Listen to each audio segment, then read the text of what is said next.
Kasus demam berdarah dengue mengalami kenaikan di Rumah Sehat Umum Daerah Taman Sari, Jakarta Barat. Terhitung 111 kasus DBD sudah ditangani sejak Januari lalu. Sementara di Bengkulu, kasus DBD naik signifikan.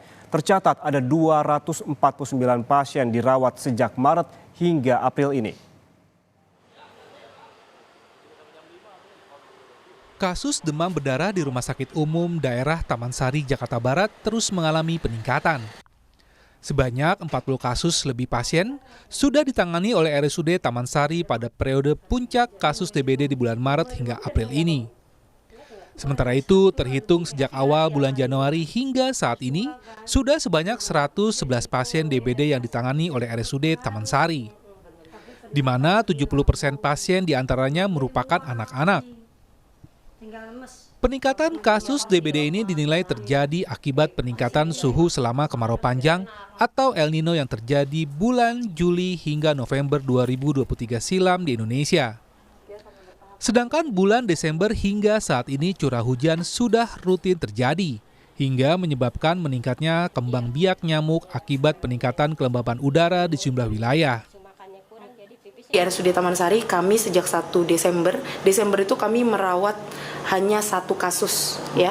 November 0, Desember 1 kasus, dan sesudah itu 8 kasus dan lain sebagainya.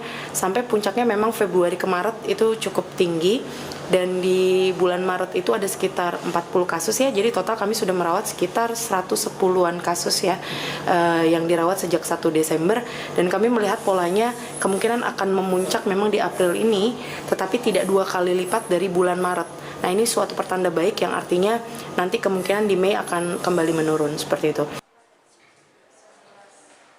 Sementara itu, sejak Maret hingga April 2024, sudah 249 kasus DBD ditangani Rumah Sakit Umum Harapan dan Doa Kota Bengkulu. Hingga kini sebanyak 18 pasien demam berdarah dengue masih menjalani perawatan intensif di Rumah Sakit Umum Harapan dan Doa Kota Bengkulu. Mayoritas pasien yang dirawat adalah anak-anak hingga orang dewasa. Angka kasus DBD yang mendapat perawatan di RSHD ini setiap harinya selalu bertambah. Rata-rata ada 1 hingga 2 pasien dirawat karena terkena DBD. Kasus DBD meningkat signifikan tinggi pada minggu pertama dan kedua bulan April. Kasus DBD kini menjadi prioritas penanganan di rumah sakit saat ini. Untuk mengantisipasi terus bertambahnya kasus DBD, pihak rumah sakit menyiapkan 138 tempat tidur untuk menangani pasien. Kasus DBD itu mulai naik ya, puncaknya memang di minggu ke-1 dan 2 April. Nah, untuk jumlah di bulan Maret itu sekitar 160 orang, dan di Maret 160 orang. Di April ini 89.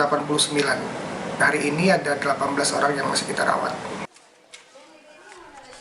Sementara itu, masyarakat diimbau untuk tetap melakukan tindakan pencegahan dan pemberantasan jentik nyamuk baik di dalam maupun di luar rumah. Tim Liputan, Kompas TV.